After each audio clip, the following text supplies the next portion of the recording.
Today, we're going to be taking a deep dive into the deep blue sea. Just yesterday, I finished building the base construction for the subway or underground train that runs the entire perimeter of the Lego city. And I was like, you know what? I sort of like this wood cutting. I think I'm going to continue wood cutting today. And I'm going to build the base construction for the deep sea area, which of course is going to go below the deep sea.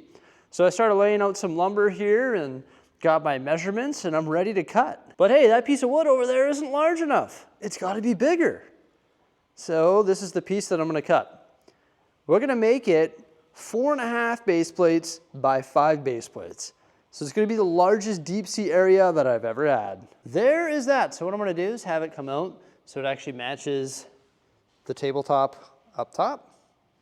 And that's just going to give it some nice visibility. However, there is the shelf that's going to sit on top of it, which is going to host the train track, and it's going to block the view a little bit.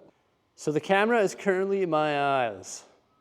So when I look down, that's what I would see without the train track there. And with the train track there. It's not too bad. You can still see stuff. And I think the point of the deep sea area is that you're supposed to be like, okay, let's check it out, and sort of kneel and get right down, hear the crack of the knees, all that stuff, and see it. So I still think it's going to be very visible because we can come down like this and be like, oh yeah, there it is, the deep sea area. Hidden gem below the subway. So we've got like layers. Now I do want to lift it up off the ground a little bit, and that's why I got these 2x6 blocks here, just like cut-offs from my old tables. And I'm just going to put them on their side like that in each corner. And right in the center as well. And that's going to elevate it off the ground a little bit. It's just going to help prevent dust, because if it's just sitting on the ground like that, it's going to get so dusty. Now I could technically reroute this train. If I truly wanted to, it could like, I don't know, cut diagonally like that, and then reroute over there, and we could eliminate this one and this one.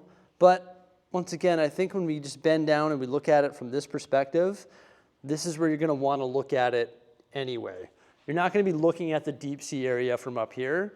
You're always going to crouch down and be like, okay, that's pretty cool.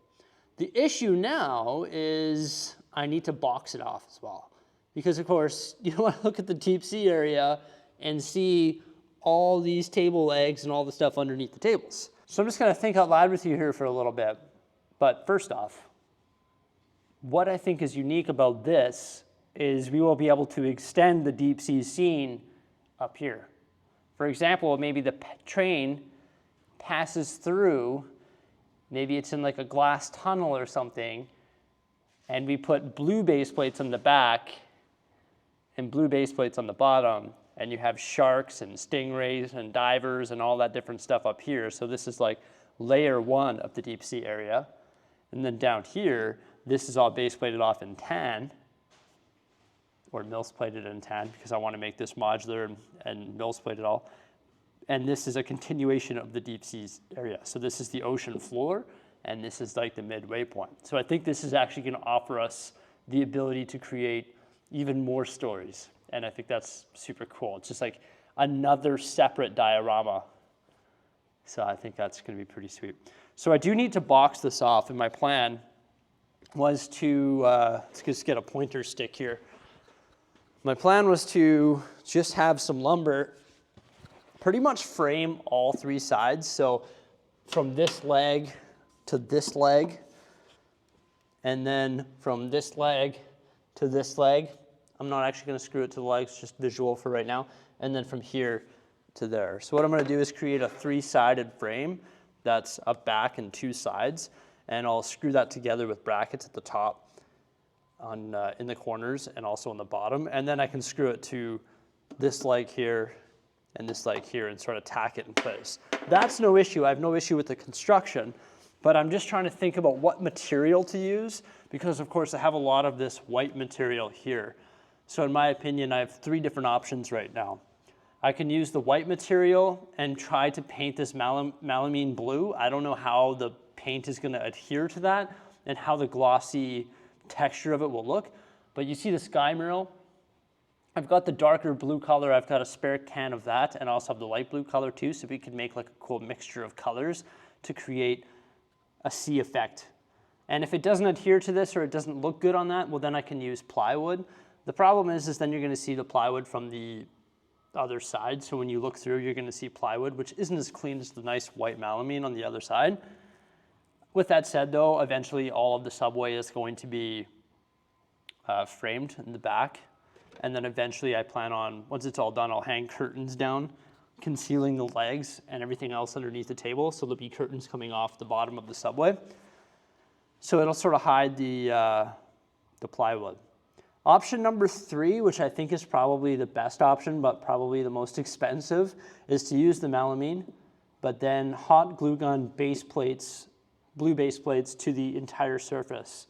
So we'd have this measurement, which is, that's probably like 2.5 base plates, 3 base plates by however tall, 3 base plates, so that's 9, 18, whatever, you get my point. There's, I gotta go buy 30 base plates. I gotta invest $300 or $400 in base plates just to put the blue on the lumber to give it a stud blue background. What I think is really cool about that is it gives us the opportunity to stick Lego to the base plates, so we could create murals in the background.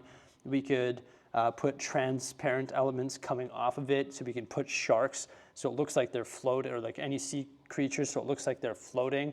Also like the deep sea vessels, rather than having pillars of trans clear elements coming off and the deep sea vessel right here, like the underwater one, we could actually have it coming off the backdrop. So I think that offers us more opportunity for play and for storytelling. So I'm sort of leaning toward the base plates. So if I'm leaning toward base plates, well then the next thing I need to do is cut more melamine so that we can frame the little open square on the back. I just sold myself on base plates. I guess I'm dropping like $300, $400, $500 on base plates, plus all the base plates for the entire perimeter, which will be another, what is it, 27, I don't know, another 50, 100, 150 base plates roughly. So $1,500. That's just ridiculous. Well, you know, one day at a time. One day at a time we take it here in the Lego room, or the Lego studio. That's why sometimes production is a little bit slower too, because the sheer amount of capital that has to go into projects like this is just insane. Hey, and look who's here today as well. What are you up to, Mrs. Bricksie? I'm just verifying some sets and finding some pieces for these cool, all the Star Wars stuff. Oh my gosh. Is that a Wookiee gunship? Wow. And also, Kylo Ren's command shuttle right here. The good one. All sorts of cool stuff. Awesome. I like this one here. The Imperial Shuttle Tidarium. While Mrs. Bricksie was working on that stuff there, I was gathering a bunch of Lego sets and cleaning up all of our minifigs. So she's going to be listing those on our Buy It Now store and whatnot. And all of the stuff that you see in front of you here is going to be auctioned during our next Whatnot stream, which is taking place on Saturday, November 16th, starting at 12 o'clock Mountain Time. Got so many good items right now. It is absolutely insane. Like, look at all of these minifigures. We've never had this many minifigures. It is just ridiculous. Like, it covers that entire surface right there. Also, I'm going to be auctioning off the Lego House exclusive, a minifigure tribute, and the wooden duck, along with some other large sets. The giveaways are going to be the Hogwarts Chamber of Secrets. So no strings attached. I'm going to cover the international shipping. You don't have to make a purchase to enter in for your chance to win Nearly Headless Nick and all of these awesome minifigures with the Basilisk and the Gold Voldemort. So that's pretty awesome. And then I've got this one here, which is going to be a buyer-only giveaway. So if you make a purchase throughout the stream, at the end of the stream, I'm going to be giving that one away to somebody who made a purchase. So yeah, starting at 12 o'clock Mountain Time on November 16th, that's this coming Saturday. And of course, if you're not on Whatnot, you can join using my link. And when you join using that link, you're going to get a $15 credit, which can be redeemed on your first purchase. I installed the legs there. And what I think I'm going to do when I get the tan mills plates built is this time I'm going to brick build down the edge. So the tan brick will continue down to the floor just to make it continuous. I think that would be pretty cool. I've got my back panel cut right here and then the two side panels. So now I'm just going to frame those up so they go around the base there. I needed some corner brackets to do that, and I was thinking to myself, I could go to the hardware store again, or I could just 3D print brackets. So this machine right here is printing 4 of them, 48 minutes remaining. I was impatient, all I need is 4 because I'm going to put one on the top and one on the bottom on each corner, but I wanted to test them. So I got another one printing on this machine over here, and that one's going to be done in about 10 minutes. So that was like going perfect. Except this one here, I actually need to knock like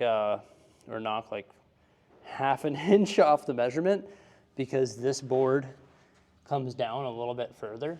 So that little bit there. So I'm gonna have to make it a little bit smaller. Also, you'll see that this wedges between there. That's perfect. And this is 5/8 lumber. Unfortunately, I'm not gonna be able to fit it on this side. And I can't make this any smaller because this is exactly 4.5 base plates. And I don't want to sacrifice the space here, so I'm going to have to cut that board smaller as well, or downgrade it to like a 1/4 inch piece of melamine, but that means I've got to go buy a whole sheet of melamine, which seems a little bit ridiculous. So what I'll probably end up doing is just shortening it height-wise and also width-wise so that it fits just behind this 2x6 leg. And then when I base plate it or whatever, I'll have to just wrap this leg or something with Lego just to conceal that leg because I don't want this stuff to be visible. But what I can do when I build the diorama here, like I was mentioning, we can build right off the mills plate and cover the gap there. Well, we could build right off the mills plate this side here too, and when we have the blue base plate there, we could actually wrap onto the leg. Another reason why I want to do it with Lego is I'd much rather conceal the wood with Lego and studs than paint. I just think that's going to look better in the end when it's all studs. But I wedged my back plate in there, but now I've just got to go do the 2 incremental cuts to get the side in there, and then I can start attaching them. The problem is with these little tiny cuts is I want to get them right because when you're cutting wood, there's no going back. It's all right if you make something too big, but the moment you make something too small, the whole piece could be scrapped. So you got to be very careful. Those little brackets worked out quite nicely. We put 2 on each side. So 1 on the very bottom. That's another reason why I wanted to elevate this, because we have a point of attachment underneath it all. And then 1 up top there as well. And that, of course, is the same on either side. But you can see the cuts just worked out beautifully there. I guess I can move the whole thing forward a little bit so it's snug up against that 2x6. But once again, we'll be able to bridge that gap with Lego. For the most part, it was like pretty much perfect. Like these sidewalls are almost snug up against the base construction there, like the base, but there's a little bit of a gap. It was hard to hold in place while putting the little screws into the brackets. But I think once we mills plate everything here, you're not going to see that gap like at all. And also once we hot glue gun the base plates to the walls, I think that'll help eliminate that gap as well. We'll save that for another day, but now we're going to start mills plating. So we actually had a deep sea area in the past, and I kept all the builds from the existing space. So we've got all of this custom built coral reef here, like the circular head pieces, the telescopes, all of these different oddball builds to represent colorful coral reef, and also all the sea life as well. Figured, you know what, we might reuse some of this in the future, so why don't we keep it stowed aside? So we've done that for years now. As you can see, we've got some minifigures and some deep sea vehicles there as well. Also, all sorts of different animals or sea creatures, and fish. So that is great. Also, I don't know if we're going to reuse this awesome set in the deep sea area as well. That is the Pirates of the Caribbean Silent Mary. It was like a really neat capsized ship that we had down there. Might be a good way to display that. We've got all the minifigures there as well, and these insane looking sharks. So we have one big issue here, everybody. Not a whole lot of plate. Not gonna get us very far, unfortunately. Ideally, we'd like to do it all in dark tan. That would be super cool because this more so represents a wet sand. So that would make more sense. I did go through the 16 by 16 drawer. Unfortunately, not a whole lot of those. And also not a whole lot of brick, being both 2x and 1x and panels. So what on earth are we gonna do? How are we gonna build the deep sea area if we don't have these parts? I just simply don't think there is a way to do it, unfortunately. So in my opinion, the only way that I can continue beyond what I've already done, of course, we've built some mills plates and laid some base plates and stuff, is to buy more material. We need more base plates, we need more plate, we need more brick, we need more of everything. Because I'm not gonna just build this on regular old tan base plates like I used to. But my vision is to have different heights. I wanna have some like cliff edges and ridges in there and have different heights so we can get some elevation within the deep sea. Capsized ship, that would be really neat. All sorts of sea life, as you saw there, coral reef, and just everything that you would find in a Lego deep sea area. However, we did make 5.5 mils plates. So we've got the half there and then the 4 there. And as you can see, we overlapped that brick by 1 stud, and that allowed us to put the dark tan face on it. And we could actually do that everywhere in the city if we really wanted to cover up the edge of the table in the city and also on the subway shelving as well. And it wraps around this way as well. And then I just laid the base plates in there. Something else I need to do in addition to hot glue gunning all of the blue onto the foundation there, onto the walls, is actually go buy some sort of blue light and put a blue light on that piece of wood right there, and then just run an extension cord down from there, and then we can have a blue light down here too. So then I can turn off all the lights and we can have it sort of glowing down here with the blue backdrop and the tan sand and different levels of elevation and all that all throughout, which is going to be killer. It's going to be an amazing deep sea area that I'm excited about. And of course, prior to today, I wouldn't have any clue as to how much stuff to order or what to do in this area. So I always want to just like get the project kick-started. So now I can, get the other balls rolling in regards to actually finishing this. Pretty cool. I like the look of it. Off to a great start, that's for sure. I put the shelf back on, so this is what it looks like from afar. This is sort of like eye level once again. You can see it quite nicely, I think. And then as we get closer, of course, the shelf starts to block it a little bit, but if you want to see it, you just have to bend down and boom. You can see all the sharks, octopus and stingray that I put in there. Pretty cool. It's a good start, everybody. Now I just need to hit up Bricklink or Lego Bricks and Pieces and order a bunch of stuff. What else is new, right? Oh my gosh. I hope you enjoyed this update, everybody. I'm glad that we started this project. It just gives me something else to work on because I like hopping and jumping and skipping all over the place here in the Lego studio. Thank you so much for coming on by. Please remember to like, subscribe, and stay tuned for some more great stuff. Farewell.